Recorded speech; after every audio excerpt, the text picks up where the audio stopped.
আসসালামু আলাইকুম, welcome mini blog.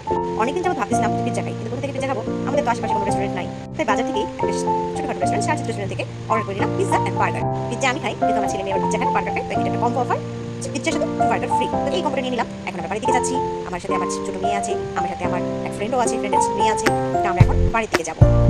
তুবা দেখেন কিভাবে তাকিয়ে আছে, ওর মনে হয় জিপ লাইন বানিয়ে পড়েছে, কখন খাবে জানি। তার আমরা বাড়ি থেকে ওই যে আমাদের বাড়ির ব্রিজ দেখা যাচ্ছে, এই যে আমাদের বাড়ির ব্রিজ, বাড়ির পাশে নদী, সেই ব্রিজের উপরে আমরা যাচ্ছি। আজকে ওয়েদারটা অনেক সুন্দর, অনেকদিন বৃষ্টি ছিল, বৃষ্টির পরে আজকে সুন্দর ওয়েদারটা দেখা যাচ্ছে, সুন্দর আকাশ, আজকে কোনো মেঘ নেই, তো বাতাসও আছে, ভালোই লাগছে। এখন আমরা ব্রিজের নদীর মধ্যে ব্রহ্মপুত্র চলতেছে, কি সুন্দর নদীটা, শান্ত নদী, শান্ত পরিবেশ। এখন আমরা যাবো আমাদের বাড়িতে। এর মধ্যে তোমার কাছে ঘুমিয়ে, তোমার ঘুমিয়ে গেছে, মুস্তান তাকিয়ে আছে, আর আমি ব্লগ করছি ওদেরকে, ভিডিও করছি, ওরা আমার দিকে তাকিয়ে আছে। এখন বাড়ির রাস্তার দিকে হাঁটা দিচ্ছি। এখন হচ্ছে আমাদের মেন যে বাড়ির রাস্তাটা, এর মধ্যে আরেকটা অটো আসতেছিল, দুই অটোতে একটু ধাক্কা লাগছে, দেখো ধাক্কা ছিল। তারপর আবার বাড়ির দিকে চললো, ট্রেনে আবার চললো বাড়ির দিকে। এখন এই দেখেন আমার ছেলে পিজ্জা নিয়ে হাসি মুখে একটু দিকে ঘরে সে বসে আছে, তার নাকি অনেক গরম লাগছে, সে আমাদের বাজার যায়নি, আমি গিয়েছিলাম, সে আমাকে রাস্তা থেকে একটু মানে সাহায্য করেছে। তো ফ্রিজে ছিল গরম গরম ট্যাঙ্গি শরবত, ট্যাঙ্গি শরবত করে রেখে দিয়েছিলাম। তো এখন আমরা বাজার থেকে আছি, ফ্রেশ ফ্রেশ ট্যাঙ্গি শরবত নিয়ে নিই, গলাটা একটু ভিজিয়ে নিই।